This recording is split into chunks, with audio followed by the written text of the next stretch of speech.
Hello everyone and welcome back to the Refresh Step where you recover yourself for the main step. I'm your host for today, tomorrow and the foreseeable future, Theodore. And I'm with the hottest battler in the UK and admin of the Battle Spirits English Wiki, Ayumu Seiki. Hello. So yeah, Ayumu, how are you feeling today?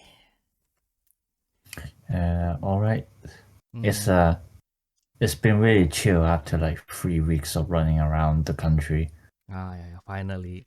Just kind of relaxing myself a little bit, but then also have to start working on some more YouTube videos.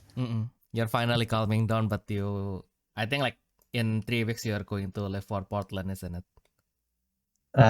Yeah. So like I already booked my tickets and booked my hotel as well. Like I literally booked, because like the venue is actually in the hotel. So I booked for that hotel. My roommate to be Emiliano, he found a very cheap price in there because of some discounts on booking.com. Nice. Yes. But you are the Chinese in this roommate how to say roommate dynamic. Should be the one who found the cheapest thing. No, just kidding. Bruh.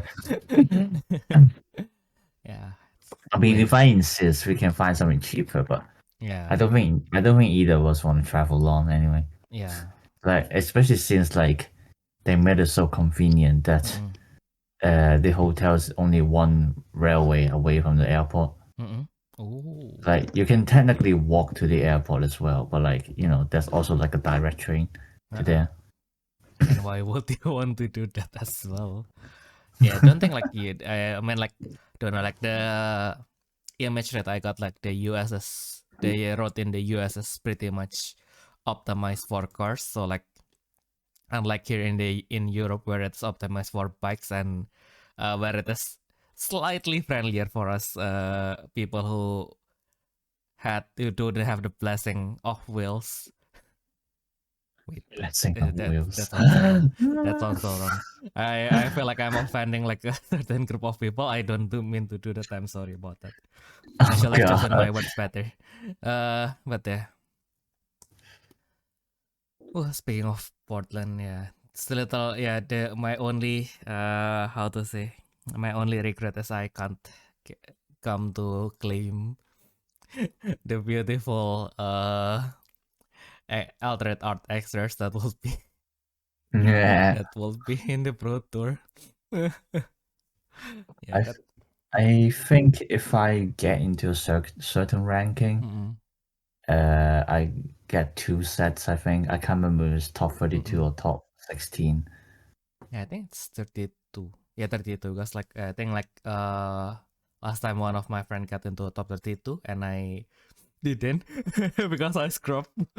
And I think he got 2 sets. Okay. Which is nice. Okay. Or let's confirm that. Let's because some people might come with that expectation and then they got disappointed. That would not do. Let's fact check ourselves while we distract ourselves. Make us feel like we don't how to say. Yeah, anyway, on a much lighter note, to progress on my visa thing. So the one that I need to go to the World Championship. I finally got my passport back just now. It's literally today. So you get your visa? Yes. That's first I need to renew my app, and not really renew my German visa, but it's kind of like I needed to re-register to the immigration office basically. Okay. So yeah, that is the only thing that is standing between me and getting the US visa now. Okay, yeah, top 32 get 2 sets. Yeah. Okay. So that's one for you to share then. Yay. It's like Enoch doesn't need one. Yeah. Oh yeah. Oh yeah. I mean, like he can just Oops, go. Oops. But yeah. If he wants one, he should have just gone. No, just kidding. Oh yeah. But yeah, that was and I think like I spoke a little bit about my trip to Frankfurt for the to get my passport ready when you were away. I think I just remembered something that was pretty endearing because like in Indonesia, we have two, maybe three, I think like even 4 or 5 kind of passport. Like we have way too much. Like we have like the cheapest one. It's I think it only has like 18 pages. These are mostly for people who wants to work as domestic workers or basically people who wants to do like manual labor abroad. Because like you are going there to do a job, right? So you will probably go there, stay there, and then you will go back like maybe after your term is done, or maybe once a year. Yeah. So you will probably not need as much pages. So that's why they made it. They let you get this passport for cheaper and with less pages. And then there's the next step in which it's the first phase for the first level for travelers.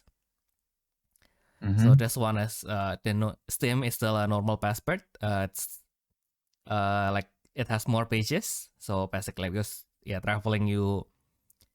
traveling back then you will get stamped a lot.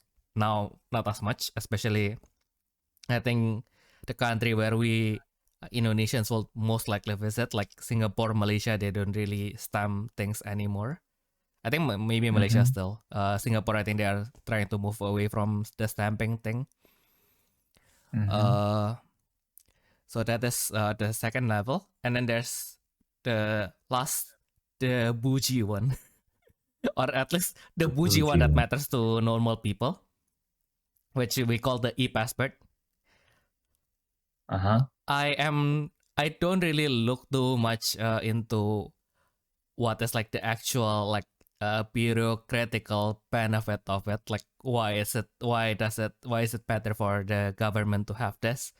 Albeit it is like it costs like twice to make us the normal passport. So normal passport is like around 300K, which is around 20 pounds, I suppose. So to make that's cheap. Yeah. To make the e-passport, you need to pay 40 pounds. And wow. Yeah, the only And what kind of privilege does it have? Yeah, the only benefit that you get as as an e-passport holder is basically you can register your e-passport to the Japanese embassy, and then basically if you have the stamp from the Japanese embassy on your e-passport, then you are when you go to Japan, then you are awarded a 2-week visa, like right straight up, just like for us it's going to any Southeast Asian countries. If we go there, we can just directly get a visa. It's pretty much the same like for you and Germany. Okay. But yeah, so that is like the only one single advantage that I know at the moment. If you have an e-passport and it costs twice, and then I made my e-passport, and then straight away, my next destination is none other than the Federal Republic of Germany, Federal Democratic Republic of Germany. So okay. Yeah, like the expectation is okay. So I'm going to go here at least 2 years to study. So if I wanted to do anything in Japan, it's probably at least going to be after that, right? It's like, God forbid, I'll have the money to go there. I mean, like, yeah, my first 1.5 year, I don't have a job anyway, so it's kind of like I was just burning money. I was pretty much just burning money. But yes. So now at least I was able to sustain myself, and that's the positive thing. But yeah, basically, so I did not sign up for the stamp from the Japanese embassy, and then now I have a job. Great. So I should have been able to, if I have the stamp, then I could have just say probably like 100-200 euro a month, and maybe in a year or two I can basically just go there. Which didn't happen, which I never gathered the money anyway, but still. The chances there if I have the stamp, but if I don't have the stamp, yeah, actually I can still just get like the Japanese visa normally. It's actually really fast. I think my last time, because my previous passport is also a normal passport, like because the e-passport is pretty new, and again the advantage is you can only experience the advantage if you want to go to Japan. Like if you don't want to go to Japan, there's basically zero advantage for you to get the e-passport in my eyes. So I used to have like the normal passport, and I have to get the normal Japanese visa, which is also like, this is probably not going to be important for most people, but like the thing that I learned the hard way was like I never really changed my like I don't know that in Indonesia you need to, yeah, I never basically I don't know how to say this without saying, basically I was too lazy to look up about things, and I did not change my registration. So while I was living in Jakarta for 4 years at that point, I was still technically the citizen of my hometown, which is Surabaya, which is on the other side of the island. So because the island of Java is very big and very populous, the Japanese embassy has 2 offices in Java alone, maybe 3 even. I'm sorry, my Central Javanese brothers, if I forgot yours, but basically, the western side of Java has 1 in Jakarta. The eastern side of Java has 1 in Surabaya. So I just, because like before that, with the same passport, if I'm not wrong, and it's either the same passport or I think it's the previous passport, I was still a university student in my university. And then I won the Vanguard Asia Championship, the Indonesian qualifier. Nice, which is nice. So I need to go to Japan for the finals. And then I got my visa in the Jakarta embassy. And then it was pretty much effortless. You need to pay, I think, 20 pounds for each visa, which is really cheap compared to what you need to pay to either the UK or the US. Okay. But yeah, the point is I got it in the Japanese in the Jakarta embassy, which is very nice because I studied there. I just submit the thing. In within 1 to 2 weeks, I got my passport back, and I can depart for Japan. Yay. So, and then I graduated for real, and then I got my first job also in Jakarta. So I lived there for 4 years, and then after 4 years of saving up money, and also the yearly bonus, I decided with my friend that okay, let's go to Japan again together, since we went together when I went there for the Asia Championship. Just go there for fun. Let's have fun for 2 weeks. And then so came the day, basically like 1 month before our trip. Okay, so it's finally time to get my visa sorted. And that's going to be like 2 weeks, right? So yeah, 1 month is I think it's safe. So yeah, I went to the immigration of like basically like the immigration office, because they kind of like delegated it to a service. I think it's called VHS. Yeah, basically it's a visa service that basically on the behalf of the embassy, they basically handles like the tourist visa for you. And then I went there. I sat down with I got an appointment. I went there. I sat down with a nice lady, and then she opened the first page of my document. He saw my identity card, like the Indonesian national ID card, and then she noticed something, and then she asked, "So, sir, you are still registered to your hometown, right?" Yes. Then I am very sorry, but you cannot process your visa here. You will need to go to your hometown. So it's like,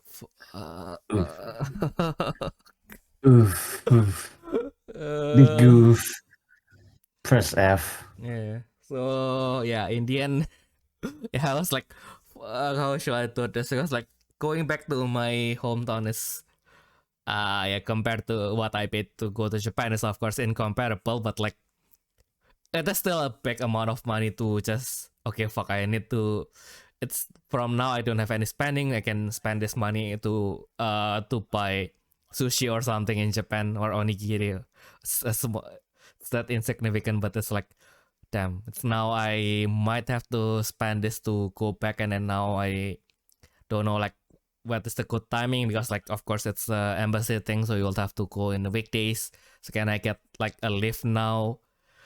I kind of have to get the permission to leave, and then I have to get like train, which is around probably 12 hours, but that's all that I can afford at the moment, because I basically have used all of my money to book like the flights and the hotels.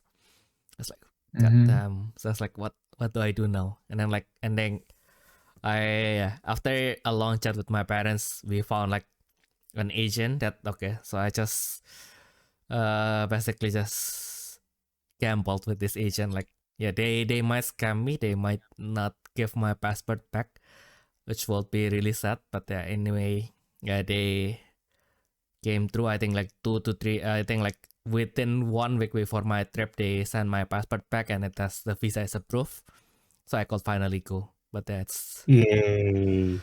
but yeah, it was a hard way to learn about bureaucracy in a country that is way too large for its own good. My goodness. Yeah, I think they also she mentioned like, because I also questioned it, like, because previously I was able to get the visa here, like what changes? And then she simply said, you're not, because like previously you're a student, so we have like some kind of exception for that. But now you're no longer a student, so you kind of have to follow the law for real. I see. So yeah, that's the pain Welcome of being to reality. yeah, welcome. Yeah, it's the pain of being a law-abiding citizen. But yeah, thanks to that, I don't. Yeah, no. It's at that time I don't think I've met Battle Spirits yet. I think my first BS card I actually bought in my previous trip. I just saw the gacha machine, and then like, haha, funny gacha machine, insert coin. Yeah, I think on my second trip it's more, I try to do more of the experience kind of thing. I think we did like one like karaoke, because like one of my friend, before he graduated, he used to work for this karaoke place. And then he was like, yeah, like, why don't we hang out in the karaoke place for like the whole night? Because like they have like this kind of a happy hour thing. So basically, if you spend the whole night, including drinks, I think you only pay like 1,000 yen. No, right? So basically, like, basically, if we know that in advance, we will then have booked a hotel for that night. Oof. Could have just left our luggage in the station and then go to the karaoke place, and then we could have saved a lot. Because like there is no one checking you anyway, so like you can just sleep there if you really want to. Just maybe just let some. It's probably going to be, you probably need the eye mask. But yeah, you can. It is the sofa is big enough for you to kind of sleep there. Because that's what my friend Or did. maybe just take turns. So that it looks like someone is using the room. Yeah, exactly. I think that's what we actually do, because like after graduating, my friends landed himself basically like a job in TV production. So I think he was a production assistant. And as we learned that day, the TV production in Japan can be pretty sporadic. So like, Okay. he wasn't sure like whether there will be a shoot the next day. So he was like kind of banking on not having a shoot the next day. But like I think when we sat down, I think he got a notification like, yeah, please. Either he got a notification or he just something just clicked in his head and he just said, okay, yeah, I might probably need to take a small nap just in case they called me. Yeah, I forgot whether he in the end got called or not, but the basically we just let him sleep first, and the rest of us just sings. And I think at some point, like close to 6 a.m., yeah, close to 6 a.m., that's another problem because like at night, nobody's refilling anything. So basically, I don't have like the ceramic cups, so I cannot get like the hot drinks. But just if you are staying after a rain and you want to stay like all night, I think it's pretty important to get like something warm, especially since after 5 hours of singing, I started to get hungry, and the only thing that is closest to sustenance that you can get that is included within the package price is a corn soup, which you can get from the hot drink machine. But yeah, since I don't have the ceramic cup, I can't have a corn soup. Oof. Yeah, so I just sustained myself with soda for the whole night. It was way less fun than I imagined. Yeah, the singing part is great. I Especially wish I can since sing for 5 hours. yeah, the singing part is great. The not so great part is consuming soda for 5 hours because there's nothing else that you can consume. Not even water. I'm not sure, but I think like those kind of establishment where they give you like unlimited drinks, they probably want to avoid giving you water since you can drink more water than you do sweet drinks, right? Like with sweet I drinks, guess because so. yeah, your throat will give away soon anyway, so you'll probably I'll drink maybe one glass and stop. That's like basically they just left the machine there, so you can just take it anytime. I don't think anyone even check if you don't have the package, but our package included it anyway. So yeah. Oh, they have a machine for Oh yeah. to do that. I thought it's like you have to order or something like that. No. Yeah, thank goodness no. Like imagine being like the Japanese part timer, 3 a.m. Three Indonesian dudes just ask you like, can we have like one Coca-Cola, and then we all do that 3 times because we got thirsty at different times. I mean, Oh, that's yeah, what the staff members are for. I So, guess so. and I imagine at 3 a.m. they don't really have anything to do anyway, Yeah. except for So probably some junkies yeah, I in mean the like same establishment. the if you pay like twice, I think 1800 yen or something, you can get in unlimited beer as well. That one Wow. That one I don't see the machine for, so I guess that's where they are working at 3 a.m. Yeah, I mean that's for sure because like you're gonna have underage people Yeah, roaming true. around as well. True. Yeah, I guess. But then again, like if you buy it from the vending machine, I don't think they ask for anything because like the day after I finished the tournament, me and my friend we just I think we are already tapped out for the day, right? We don't have anything else to do for the day, so let's why not? At that time I have not like beer that much, but like why not? Like it's like the vibe is like we want to celebrate something. Let's try something new. More than I wanted to drink beer. It's more like okay, let's try something new. And then like I think it is a little bit more pricey. I think compared to like the soft drink was probably going to be 100 something, and then the beer was like 350.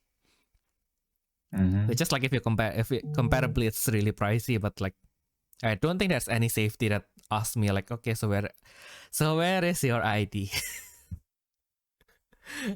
Because like I don't think they can confirm my Oh yeah, identity. Yeah. Oh yeah, no, they. I think they can't just kind of trust you because Mm-mm. like it was actually the same the last time I went to Japan. Mm-mm. It was 2018. I was just following my senior with me because he was Mm-mm. graduating and he didn't have any friends to go with him. Yeah. Literally, I'm not even joking. Mm-mm. That's why I was there. Mm-mm. So, and then both of us were underage in Mm-mm. terms of drinking. It's Okay. like he was like 19 and then I was like 18, or like Mm-mm. he's 18, I'm 17, either way. Yeah. Yeah, but like we went to a restaurant, he just ordered a beer, like the staff, like the waiter didn't check anyway. Mm-mm. They just kind of trust you on that. Mm-mm. Ooh, And I yeah. suppose like another thing is probably also because they don't really want to argue with foreigners, I guess. Mm-mm.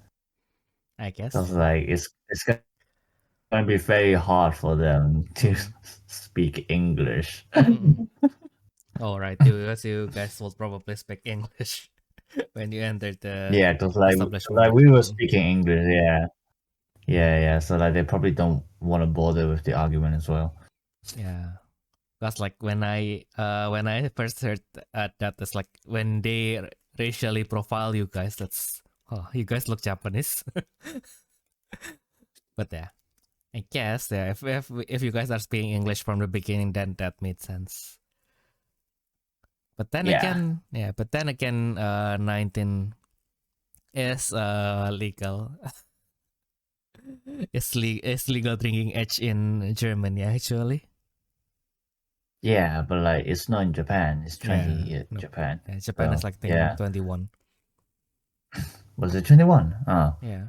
So No, it's the so 2020. So the it's basically as they turn into adults, then they can drink. If I'm not wrong. That's like I think several of my acquaintance, like Japanese acquaintance, like the moment they turn 20, they straight they made a stream. Yes, this is my first alcohol that I've ever had legally in my life. Legally. You never know what to yeah, expect going. I Yeah. mean obviously like a lot of them will probably like just like get some beer in secret anyway. Mm-mm. It's like I mean to be fair, it's the law, but like it's more like the law for merchants. Mm-mm. So it's like your dad handing you a beer when you're 16 years old. No one's gonna care about that. Yeah. As long as you like don't go around breaking stuff. Mm-mm. I True. mean, like, when I was 16, one of my very rich Chinese classmates, Mm-mm. his girlfriend Yep. had a birthday, Mm-mm. and so he invited all of us to a hot pot Mm-mm. gathering. Oh yeah. And then before we even arrived, he already ordered 3 bottles of beers for each of us. We were 16, and I even brought my little brother with me. Like, luckily he has some senses. He didn't order for my little brother, but like, Mm-mm. like 3 bottles of beers for each of us. When like most of us probably haven't even drank before. Mm-mm. Like, I'm fortunate enough that like, I have a high tolerance. I Mm-mm. could actually finish all 3 of them. Oh my god. But aren't you supposed to leave some so that the, how to say, like the one who treated you can look rich because they can buy you more than what you can finish. He didn't really care. I Okay. mean, we didn't have this kind of tradition Ah. anyway, Mm-mm. especially since we're all in England. Like, Oh yeah, correct. when you're in a foreign country, you're basically dropping like most of the Yeah. traditions because like that's what you're doing Mm-mm. anyway. Do as the Romans do. Yeah, Yeah, kind of. yeah. And then like actually on the opposite, like he actually forced the others to finish them. Like one Oh of my us, like god. he's already drunk, and then he's Mm-mm. still holding like half a glass of beer, and Mm-mm. he's like, "You drink this in 5 seconds. If not, I put more in there." It's like, My god. But I don't know, man. I think like we are always like heavy alcoholism is always related to people getting out of control. But on the other hand, I don't know, like this is just my bad experience, but I kind of like my experience so far is like the kids are like German people when they don't have access to alcohol. They are way more aggressive than when they have access to alcohol. My God. Like some of the atrocities that you don't have to face when you come here, man. My God. I think like just yesterday, like there was some kids that were like being very rowdy in the back car. Like so like if you've ridden the tram to my house, right? Like there's always like 3 cars, and then I sat down on the second car because I wasn't feeling comfortable with those kids being very rowdy, like this group of 10 kids being very rowdy. Yeah. And then like Correct. yeah, and then like when they were about to depart, they were like constantly kicking on something, and then like I think they actually like dislodged one of the seats. Oh wow. Like this is basically like, yeah, I think it's pretty much screwed to the structure, right? Like, so like they kind of force it open. I don't know why. I don't know how. I don't want to look at their direction because like yeah, those kind of people when they're really aggressive in general, kids or not, if you look at them and they don't like it, then they will probably direct their anger that they are currently focusing on the inanimate object to animate objects. So let's not do that. My goodness. But yeah, it was pretty disturbing, this kind of things. But yes, until I can, I mean like this kind of things, I don't think moving will really help. I think like different places has different problems in the end, especially like the bigger cities. Sometimes yeah, the for problem sure. is Yeah. even more visible. Yeah. Yeah, I Oh think like well. the difference is like in bigger cities you can see the problem. In smaller cities you can feel the problem. My goodness. Yeah, like I was hanging out with my bestie, and then like when we were walking around, we saw like kids being led by teachers, probably to on some school trip or something like that. I mean, we call them kids, but like looking at their heights, it's probably like at least 14 years old. So it's like more like teenagers. But anyway, like we were just like reminding ourselves how like during high school, like we would be wearing shirts and blazers, and then we will have roles like monitor, student council president, and stuff like that. And then like we would think, oh my god, like I'm so cool, I'm so responsible. And then now you're 20-something years old, and you look at the same kids who probably had the same role as you, and then you only think, fucking brats. Yeah, it to be like that. But my god. Yeah, I think I was pretty aggressive as a child as well. Like the thing that will probably be my downfall is I hit my head a lot to the wall when I was stressed as a child. So yeah, I think. Yeah, like when I was younger, like 13, 14 years old during that time, probably in my words, like 11 out of 10 words would be like swear words. And then actually I was pretty aggressive when when I was hanging out with my classmates as well. Like I'm very surprised they were so tolerant with me. Like 2 or 3 of them, like I'm still like hanging out with them now. But like during that time, I would always get pissed so easily, and then I would maybe like kick them under the table, or even just like point a knife at them, like the one that you use, the ones that you use for like cutting steak, those kinds, not like kitchen knife. But yeah.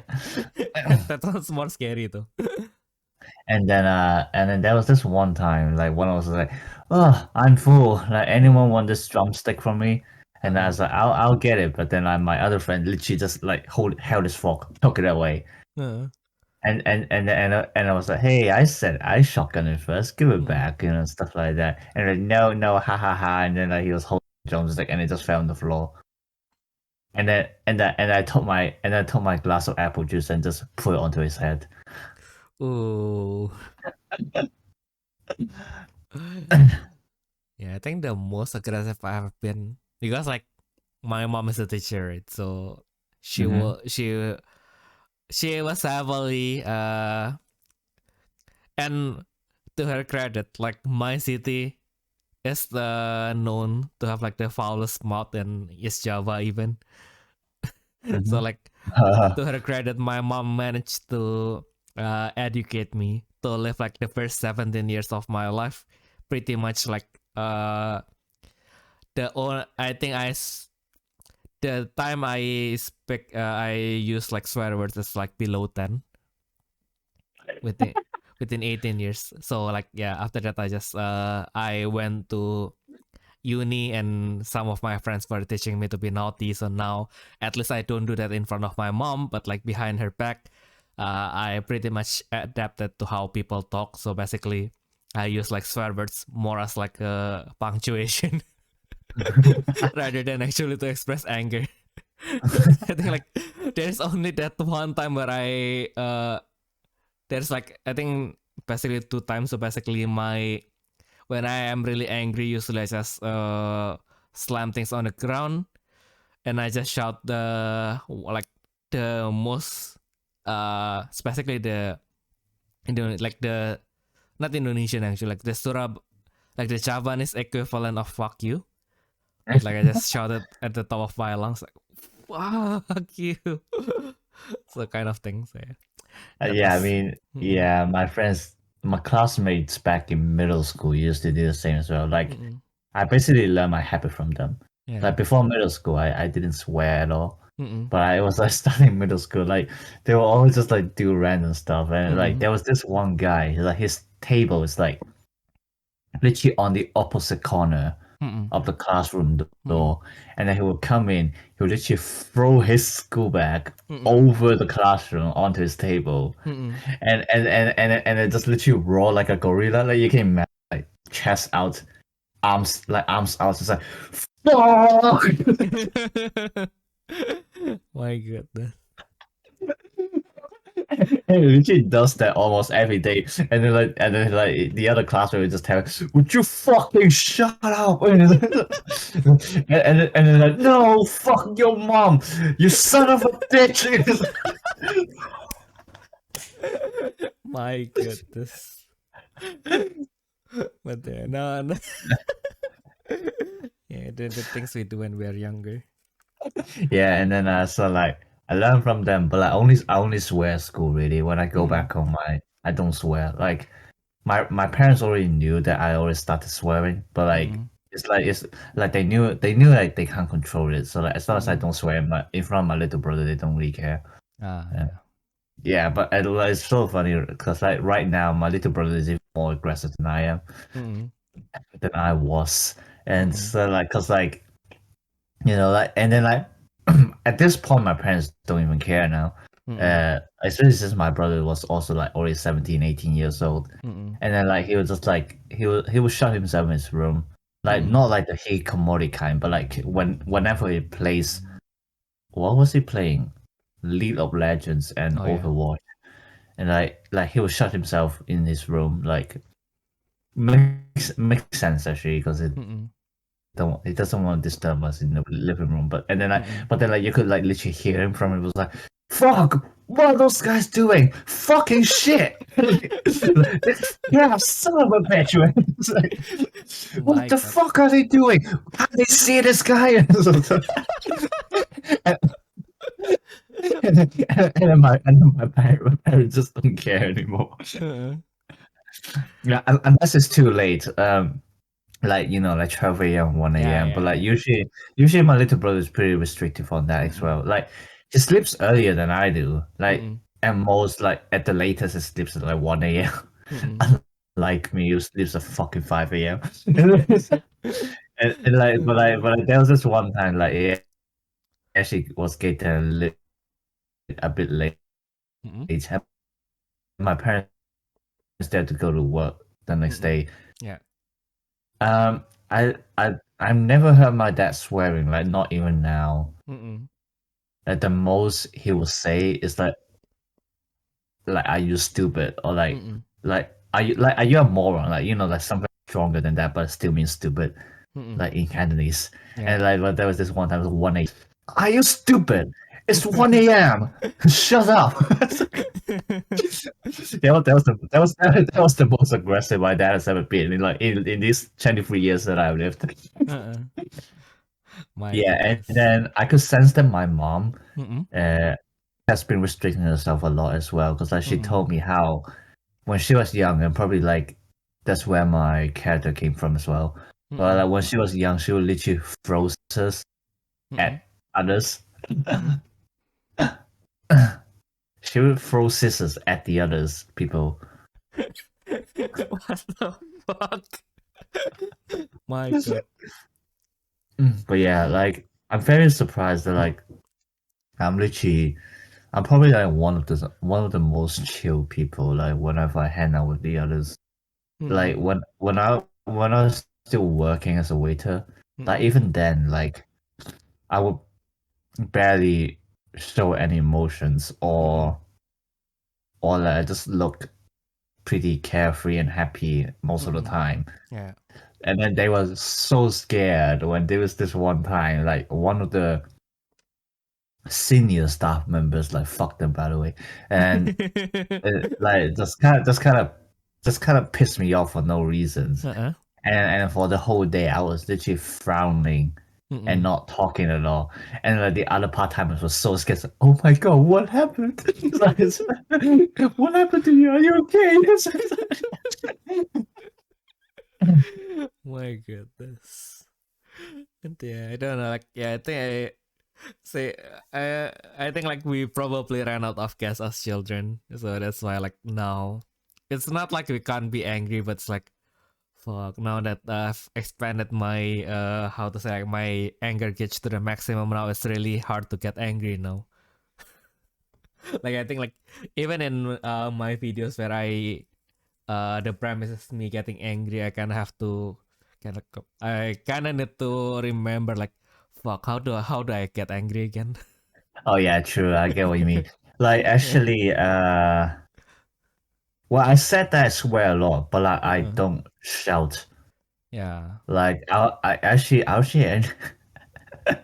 it's very funny. Like you can literally say I didn't know how to shout. Yeah, true. I mean, like just now when you try to mimic your brother, you say fuck you, and you sound so sophisticated doing that. Like, what the fuck? I mean, right now it's different because like Mm-mm. I got my neighbor next door. Oh yeah, true. So, yeah, but like I did learn how to shout out like afterwards. This sounds very weird out of context, but yes, I did learn how to shout afterwards because I've been practicing singing. But yeah, before that, because like I've been so chill relatively Mm-mm. my whole life that like I just never had the need to speak loudly. Mm-mm. And so back in high school during the last year, I was like, I don't know how to say, but like you can imagine that I was like the president of the boarding house, something Mm-mm. like that. Yeah. So that I had to conduct the whole house for like a singing competition, Mm-mm. inter-house singing competition, and then like I try to keep them quiet. And I was like, shut up, and then they just all look at me. It's like, do you not know how to shout? And I was like, yeah. Ooh. But yeah, that happened. Mm-mm. And then that was the Ooh. moment when I realized, oh my god, I actually forgot how to shout. Same. My goodness, we have became so calm that we forget how to do like basic children things. Although we are just big children now. Big children. Yeah, I think like there's a lot of things that we try to control as when we are younger. That now that we are older, it's like, how do we do that again? Like Literally, yeah, yeah. no, right? Like I only have one single relationship, which unfortunately fails. But like before that, like I was like I can like basically like once every year I confess to someone basically like for 10 I think like I confessed to like 10 or 11 people, which all got rejected. That's just why which is why with my one and only ex, I was like, yeah, sometimes I still yeah, sometimes it's hits me like, why did I break up with her? Like, it's like she's the only one who is like has the heart big enough to accept me for who I am, and it's like now that I know better, it's like fuck. although yeah, now if I didn't get through that breakup, probably I wouldn't be here talking to you right now, going all over the world and things. But still, I'll probably, yeah, I mean, like sometimes it's easy to, when we are already done with the regrets, easy to kind of imagine like what life would have been, right? I mean, like, yeah, maybe if I stayed with her, I'll probably just get like the normal Chinese Indonesian kind of experience. Basically, probably I'll graduate at 22, get a job. Probably I'll be forced to marry her at maybe 25, 27. Then yeah, I'll probably go back to my hometown, start a business, failed once, get my parents to kind of motivate me to go back to work, work conservatively, and then probably start something in the meantime, and basically never have money to go outside. Yeah. I can literally imagine you waking up at 7 a.m. with a hunchback and it's like, honey, can I have my coffee, please? And they just hold the paper cup of coffee. Yeah. Speaking of that, I was like, yeah, that's like the Yeah, one thing that I got. you're gonna have coffee on your left hand, you got newspaper on your right hand. My God. Yeah, I can kind of imagine that. I'll probably have 2 kids by now. I can still remember like when we were young, we were still idealistic, and then my ex, she was like being the young girl, the young maiden that she was like. She was like, yeah, when we marry, we'll go to Burj Khalifa for our honeymoon. Like we'll stay in the highest hotel room in the world. Like, Wait, where? Burj Khalifa. It's in Saudi Arabia. It's like, I think it's it's either the tallest or it's one of the most iconic tallest building that is commercially available for renting. Okay. Yeah. Oh, really? I Or never hotel knew that. basically. Yeah. Okay. Like she was like asking me like, yeah, we will, she was not asking me, she was like telling me like, we will go there for our honeymoon. Like, what the fuck, like where are we going to get the money from? But yeah, little did I know that I would have a chance to go to Germany, and I might be able to do it like as a one-time thing, probably. Nice. Yeah. But yeah, don't have the, yeah, but now I don't have the wife to bring to honeymoon, so yeah. And I still don't have the job, so it's still a chance. So but yeah, guess I will get the job, and then I will think about everything else afterwards. Let's get things one step at a time. But you got the bros. Yeah, bros over hoes. Exactly. Yeah, Family is always stronger. yeah. Ohana means family. Family means no one left behind, except when they do. My goodness. But yeah. Oh yeah, talk about family. I actually never watched Fast and Furious. I never watch it for the plot. For the plot. I just watch it for the cars goes better. My goodness. Yeah. Literally the whole thing about it, I only know 2 things. One is like one is like they really like Paul Walker. And then the second one is just it's literally because I have family. Yeah. Yeah, I think the moment I kind of realized that Fast and Furious actually has story, I think it's by Fast and Furious 6. It's like I sat down in the cinema and like, they have story.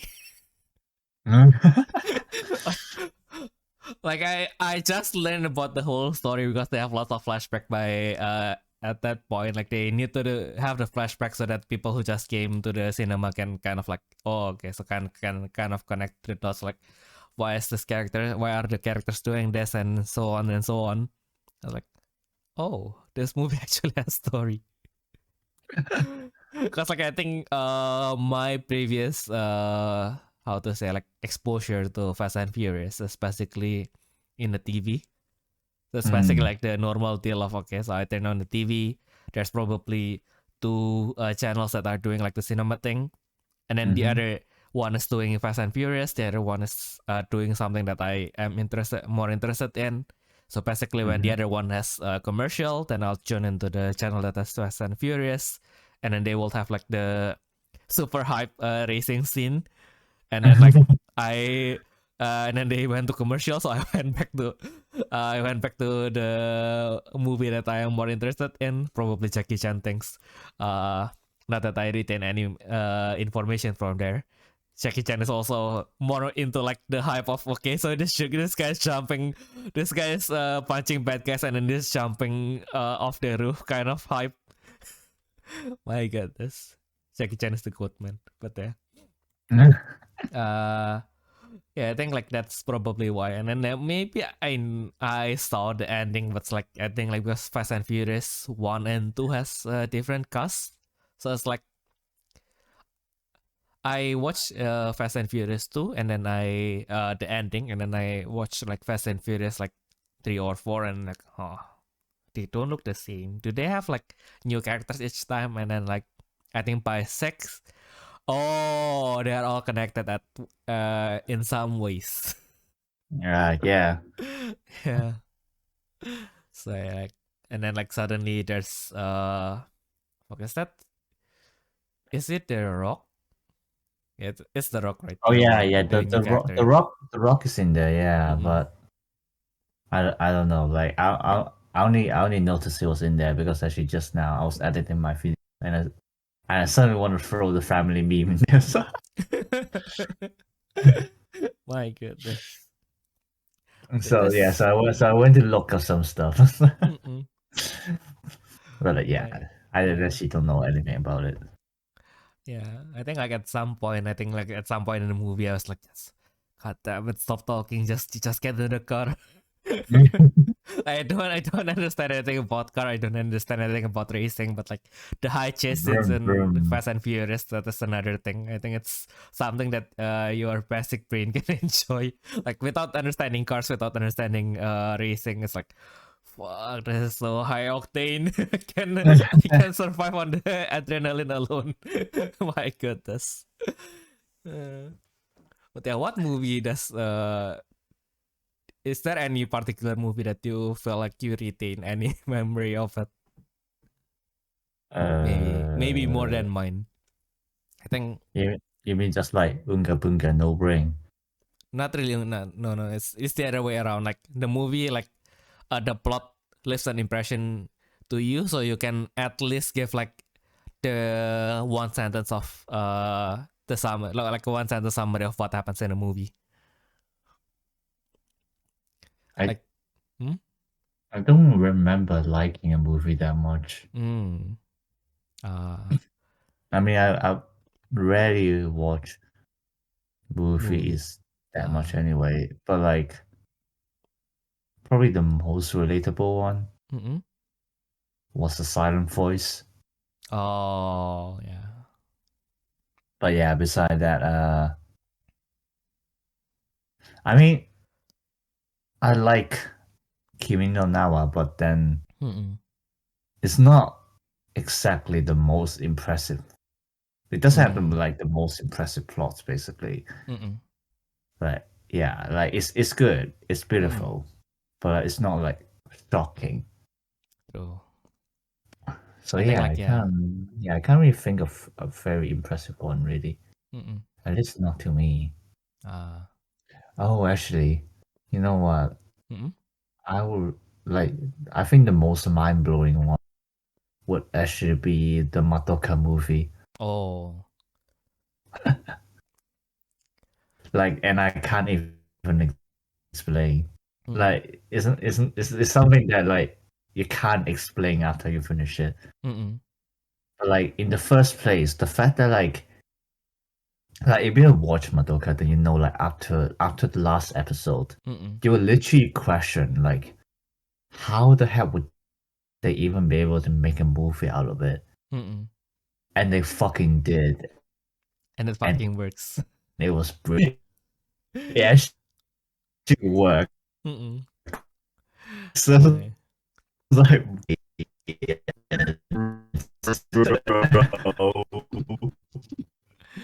Yes. yeah. They actually finished everything so nicely with the movie. Mm-mm. Now they have a second movie, and I don't know how they're gonna. My And then goodness. probably the other one that like I kind of really like. Yeah, like but like that one I didn't really feel that much because it's one Mm-mm. of those series where it leans heavily on nostalgia. Like it depends on the viewers who have watched the original series like 10 years ago, Mm-mm. and then now they watch the renewed version, and it's like, oh, this is the memories, and then oh my god, they changed all the stuff. Like Mm-mm. I didn't feel all of that because I literally binge watched everything from the original series for like 2 weeks straight. Yeah. But the ending still kind of got me. But like Mm-mm.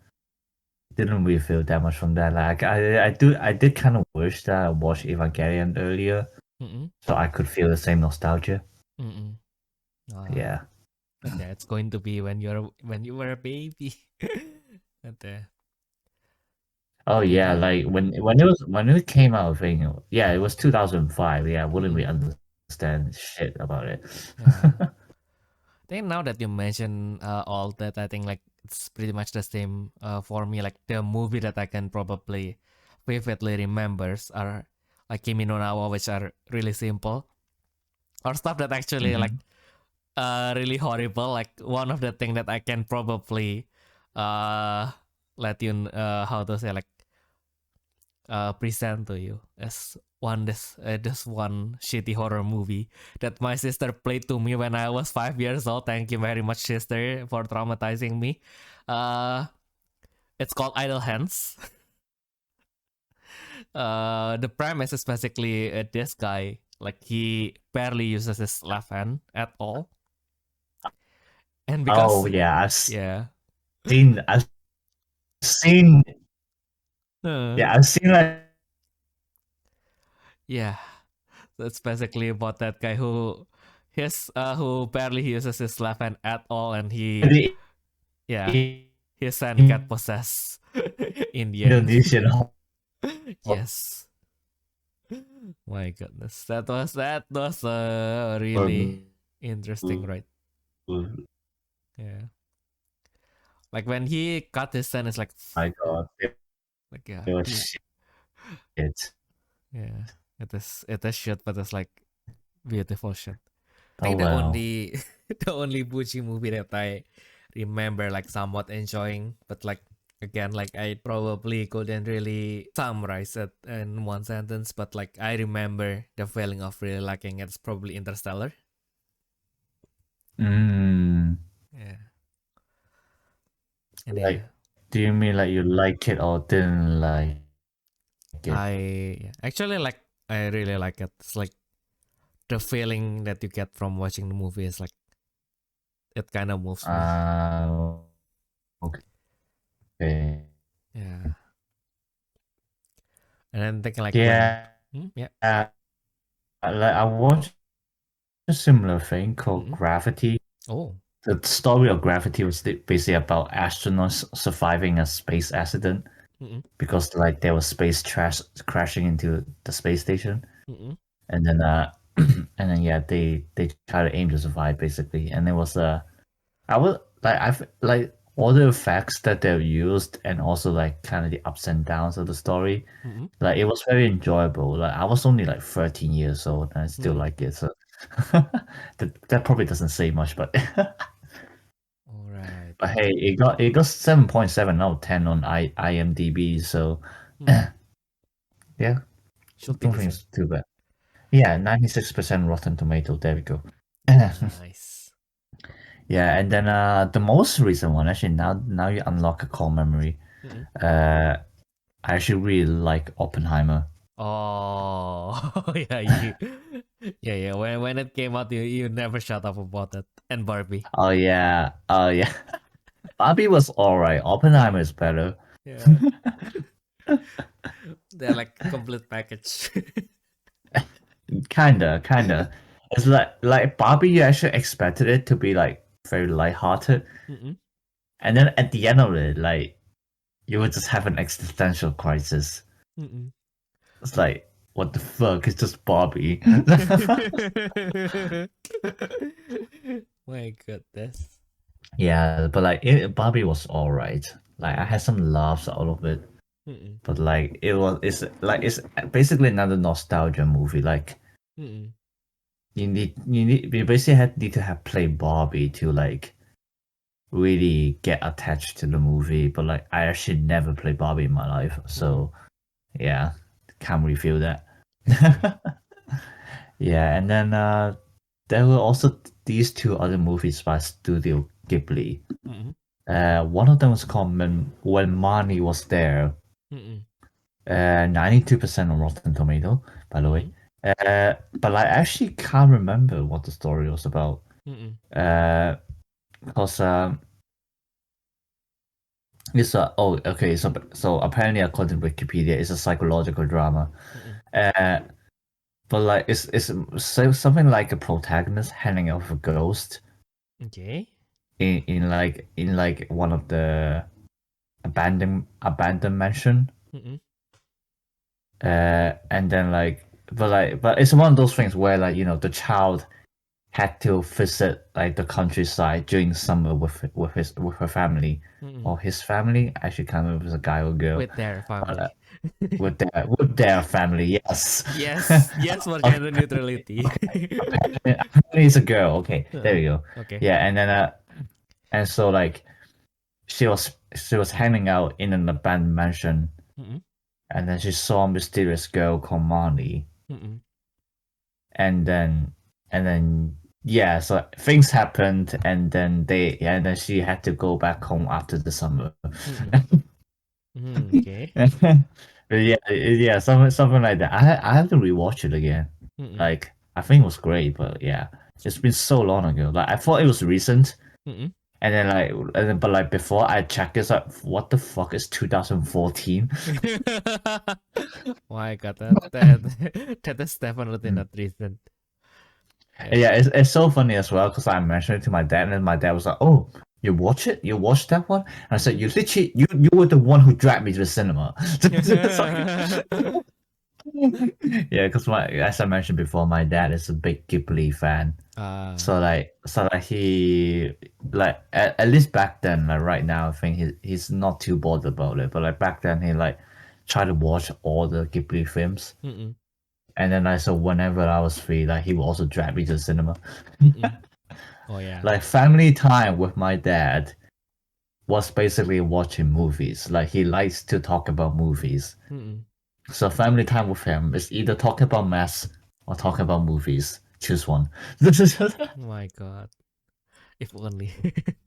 Oh my god! Like have I mentioned before how like I was like asking my dad about some math homework, and then they ended up with him because like I was very small at that time, so like we didn't learn stuff like square roots or things like that.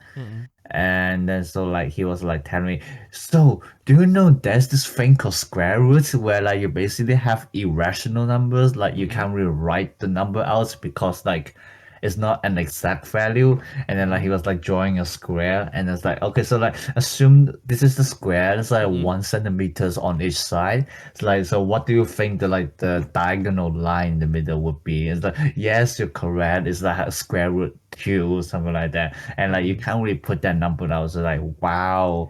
I actually like, I say I hate math all the time, but I think actually calculus was one of the more interesting parts of math. And then like my mom came back from grocery, and she was like, "So, has our son finished the homework yet?" I was like, no.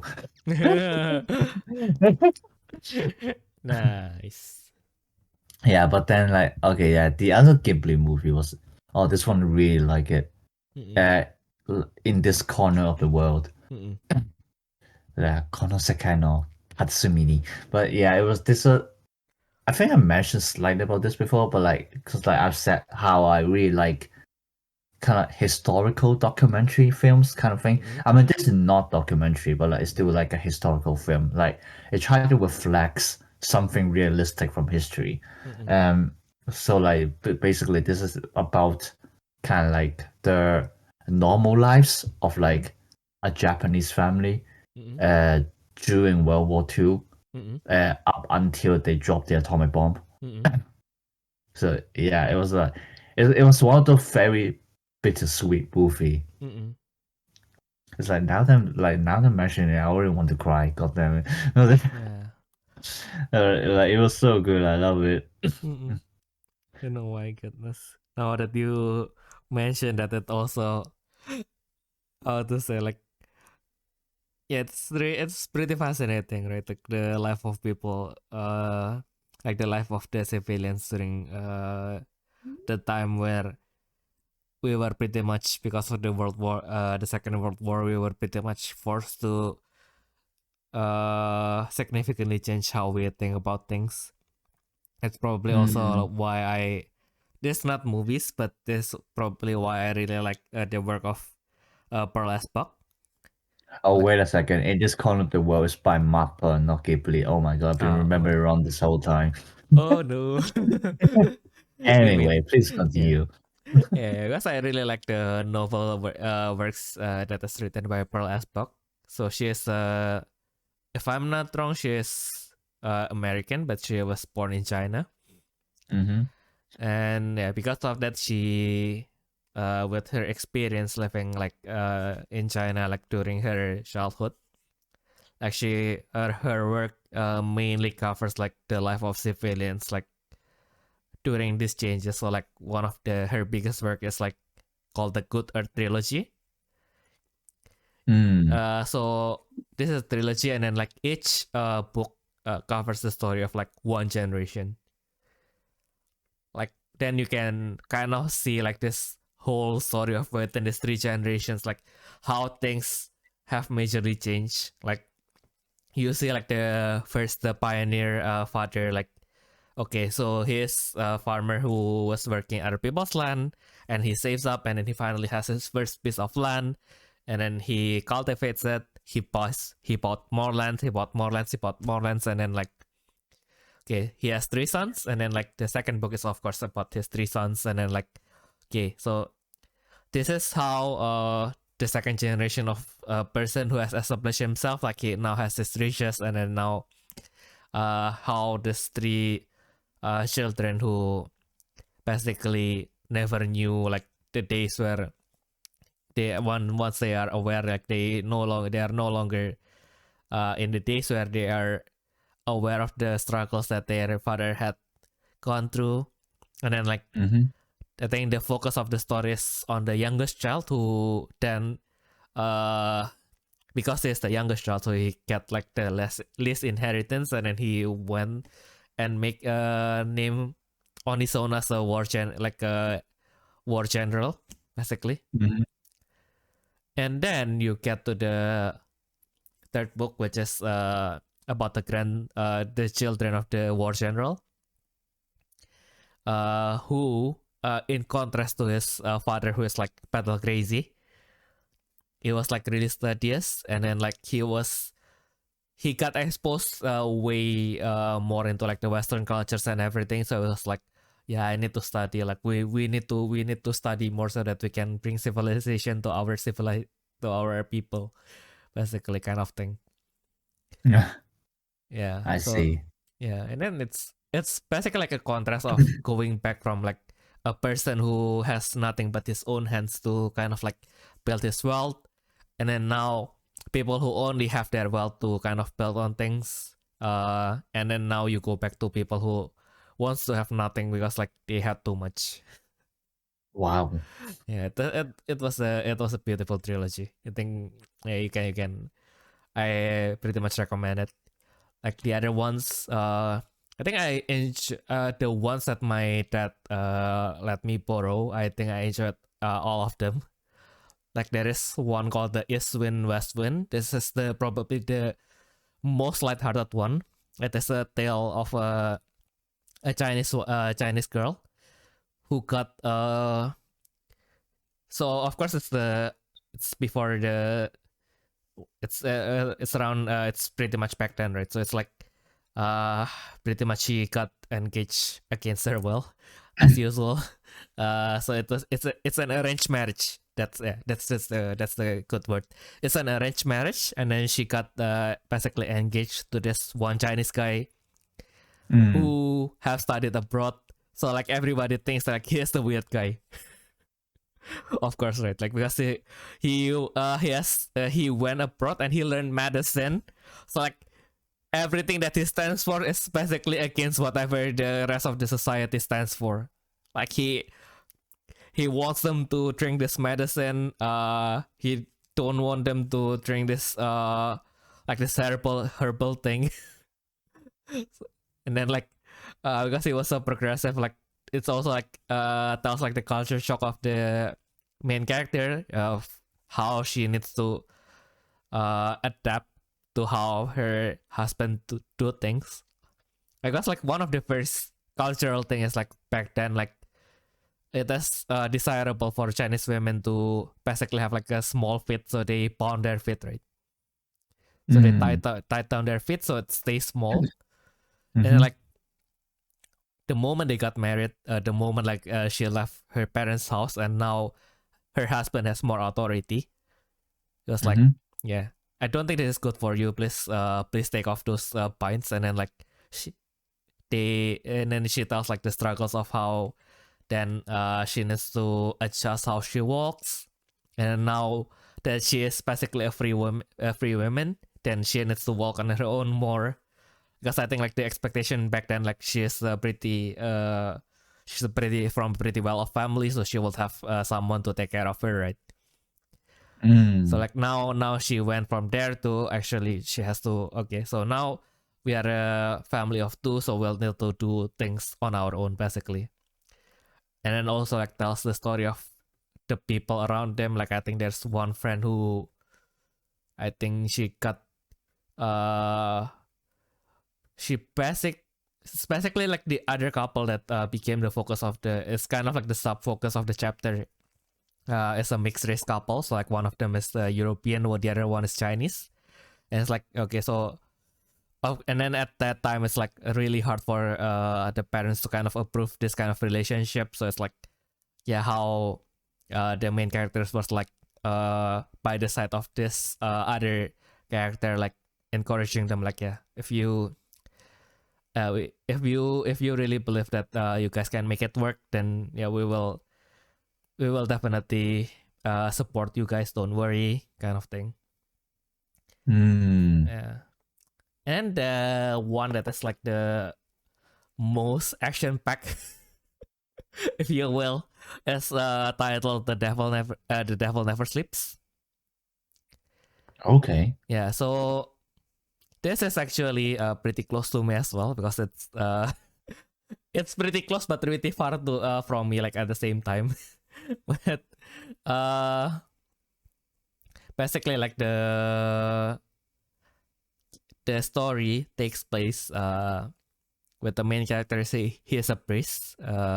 He is a missionary from I think Ireland, if I'm not wrong. I forgot where he came from, but basically he's a missionary who went there, of course, to spread Catholicism. Which is why it's simultaneously so far away and so close to me. But yeah. And it shows a struggle of so there's this Chinese girl who's keep on flirting with him, and like of course it's like the time where the People's Liberation Army has been formed, so they kept on harassing him. And then like in the end it shows how he resolved himself to it's basically like more about shows like the personal growth of the priest himself, and how he basically mans up, because like at the beginning of the story he was like being like, okay, so he's basically still a new person, and like why he basically just the whole time is just like questioning like, why am I here, like why am I doing this to myself, like why did I go here? I could have just stayed in my hometown and do nothing, but I chose to go to China, and every day they got harassed by the people by the army. So it's like why am I doing this? And then of course also because like there's this Chinese girl who kept on flirting with him. It's like all of course like questioning like whether he can keep his vow of like what is that? I forgot the name of the vow, but it's the vow of celibacy. Okay. Yeah, so basically like yeah, that's also like his struggle. And then I think yeah, basically one, as with all things, one big thing happens and then he just switch. Just okay.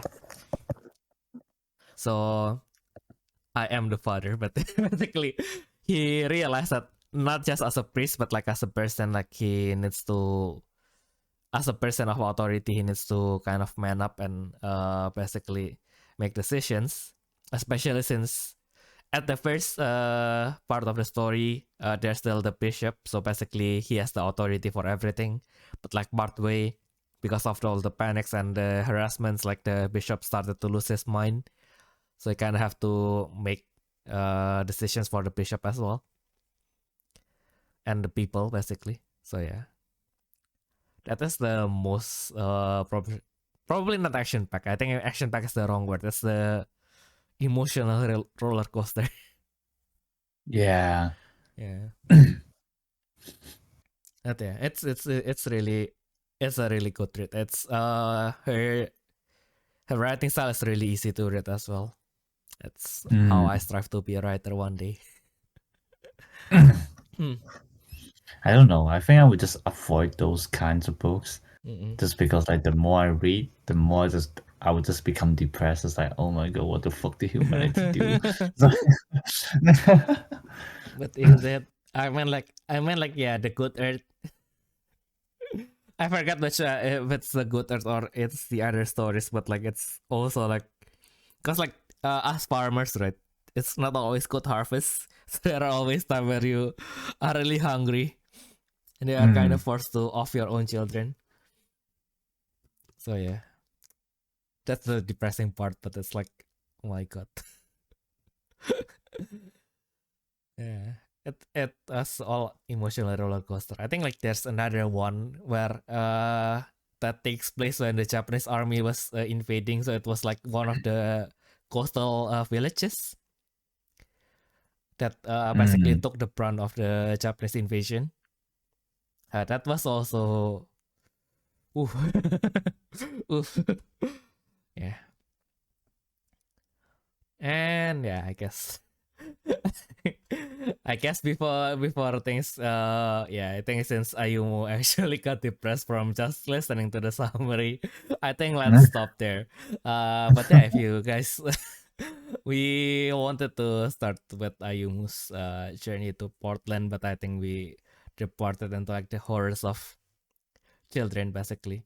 But yeah, you guys wanted to us to talk about things, about our favorite books, about movies, or just tell us to focus more on TCG, just let always you can let us know in our email at therefreshsteppodcast@gmail.com.